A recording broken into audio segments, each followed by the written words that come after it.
السلام عليكم ورحمة الله وبركاته walaaleyga dhamaantiin waa idin salaamay halkayga daawanaysin waa janaalkayga Muslimir Official bili janaalkayga daa ku cusub tahay subscribe like comment inta bii saar insha Allah taala maanta maxaan sameysanayaa maanta macaan yaraan kasoo tuuranaya insha Allah taala ana mar walba waa sameystaa laakiin maanta waxaan jeclaystinaa in la wadaago alaabta inta taala ayaan ka wada sameynaya insha Allah taala daawasho wacan kan waa jiis aan gacanta ku haayo insha Allah taala laba xabo ayaa ii taala laakiin labada dhan kuma wada dari doono hal xabo la isticmaali doona insha Allah taala kana waxa waayo karameelka milkiga kana waxa waayo double creamka insha Allah taala double creamka labada xabo waan ku dari doonaa asiga marka la reebayo insha Allah taala haddana waan isku dardarayaa hadda waxaan inta kusoo shubsaday double creamka labada xabo inta ku darsanayaa marka walaalahayga qaaliga isla socod wanaagsan idan leeyahay insha Allah taala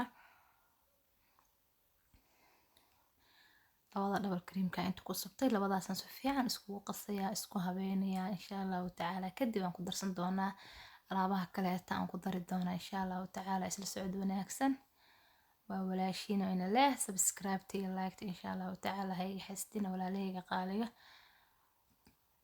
qofka walaalka adiga dhiirigelin kartid adiga maxaan ku dhahay hor inuu u socdo oo ku dhiirigelin kartid insha Allah taala walaalahayga qaaliga yaan la kala xastin like ta commentiga share-ta subscribe insha Allah taala yaan la kala xastin inta horaan ila joogto waxaan leeyahay aad u mahadsantihiin inta ugu cusub waxaan leeyahay ayagana welcome gacmo furo ku soo dhawaada insha Allah taala marka hadda waxaan ku soo darsan rabaa maxay ahaday jiiska rabaa hadda inaan ku soo daro hal xabaan ku daray laba xabo ma wada isticmaalay hal la isticmaal rabaa hal xabaan ku daray insha Allah taala walaalahayga qaaliga isla socod wanaagsan waxaan leeyahay muslimiinta inta xanuunsan ilaahay horta caafimaad ha siiyo walaalahayga qaaliga inta maxaan ku dhahay caafimaadka qabtan Allah u siyaadiyo inta xanuunsan Allah caafiyo insha Allah taala wallahi billahi talaahi dadka maxaan ku dhahay qofa waxa maqlaysaa maanta oo maxaan ku dhahay caafimaad qabi oo haddana uu dhinta lagu dhahaaya marka walaalahayga qaaliga wax walba inay ku tusaale qaadatiin baa fiican insha Allah taala xumaanta iska dhaaftaan wanaaga faafisaan hadda marka waxaan ku soo darsanayaa karameelka midka caanaha aan ku soo darsanayaa waxa hooyada ku darayaa because maka badinayo aad u macaan yahay macaanka saaid noqonaya haddana waxaan ku soo darsanayaa karameelka kale tan ku soo darsaday insha Allah taala walaalahayga qaaliga isla socod wanaagsan intaas aan rabaa inaan isku qaso oo si fiican isku qasaan rabaa insha Allah taala kadib maxaan ku dhahay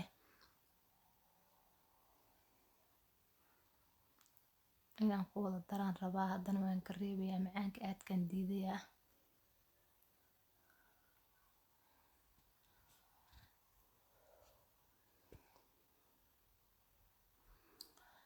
insha Allah taala hadalka ha yaraado hawshaha socoto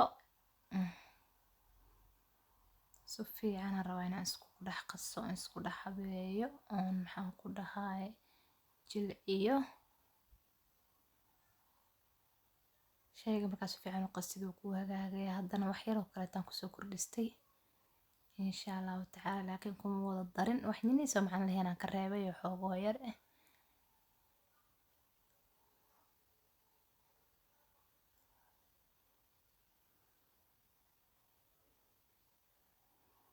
macaan qatar ku soo baxay ani waa sameystaa mar walba laakiin sawirigay ma soo gelinin insha Allah taala laakiin maanta waxaan jeclaystay maadaama maanta aan sameeynahay in la wadaago soo geliyo ayaan jeclaystay insha Allah taala kala faa'iideysi wacan asigoo maxaan ku dhahay noocyo badan loo sameeynayo wuu jiraa insha Allah laakiin tan waa mid fudud yahay kan aad u fudud yahay fudeed waaye kan laakiin maxaan ku dhahay asiga dhan buu iska fuday macaanka alaabihiisa aad haysatid halkaas waxaan ku aragtaan umaleynaa biskutka aan ka sameynaya insha Allah taala biskutkaas ayaan ka sameynayaa biskutka waxaan soo dhexgelin rabaa caano halka geeska yaalo wada aragtaan umaleynayaa kaamirada marna anaa gacanta ku hayo wareejinayo marna anaa isticmaalayo marka insha Allah taala biskutka caanaha ayaan galgelinayaa kadibna halkaasaan saaranayaa insha Allah taala isla socod wanaagsan walaalahayga qaaliga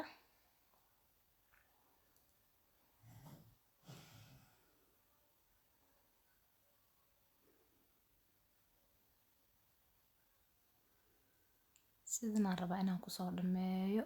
Markaan buskudka wada fidiyo ayaan kareemka aan korka kaga shubayaa, macmacaanka aan korka kaga shubayaa. sidaas lay kusoo dhameynaysaa. wax aad u dhib badan ma aha, wuu iska fududahay, easy waaye. waad ka tuuran kartaa, ka samaysan kartaa, ilmahana way jecel yihiin, aad ay u jeclaanayaan because waa wax nafaqo leh oo healthy ah because biskudaa ku jira. kaale iska arage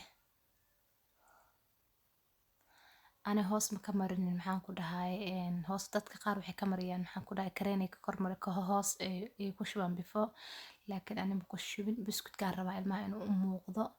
ilmaha qaar baa biskudka inuu u muuqdo yara jecel, mid yar iyo joog wuxuu rabaa biskudka u yara muuqdo u jecel yahay. marka insha allahu tacaala isla socod wanaagsan walaalahayga qaaliga. sidan ayaan kusoo dhameynayaa. marka sidan uu kusoo dhamaado waxaa la sameeyaa fridge-kaad gashanaysaa. dhac fridge-ka koraad gashan kartaa, hoosaad gashan kartaa. insha allahu tacaala ani hadda kor ma gelin rabo, hoos ma gelinayo, kor baan gelinayaa. sababtoo waxaan u baahanahay, maxaan ku dhahaa, inay cunaanay rabaan. kor laan gelinayaa xoogaho markuu isa yara qabsado baan rabaa inaan siiyo asigoo aad iskugu dhegin. fridge-ka hoosena waad gashan kartaa. hoos markaad gashato kasii fiican yahay, dhagax wuxuu kuu noqonayaa kaale iska arag ah. markaa hoos gashatid kasii macaan yahay, wuxuu kuu noqonayaa adeega kuu noqonayaa. maxaan ku dhahay sida keega camal u kala jaran kartaa. laakiin ani ma sameynaya sidaas, qabowga aadkaan diidayaa, ma jecla qabowga aadka ah. ilmaha ma ii jecla ilmahayga qabowga aadka ah. marka waxaa sameynayaa kor laan gelinayaa. kor markaan geliyo xoogaho markuu isla dhexgalo, xoogaho wuu isdhexgalay aan dhaha baan rabaa inaan ooga soo bixiyo ay qaadadooda caadiga iskaga darsadaan insha allahu tacaala. sidan ayaan kusoo dhameeyay. kaale iska aragaan ku dhahay.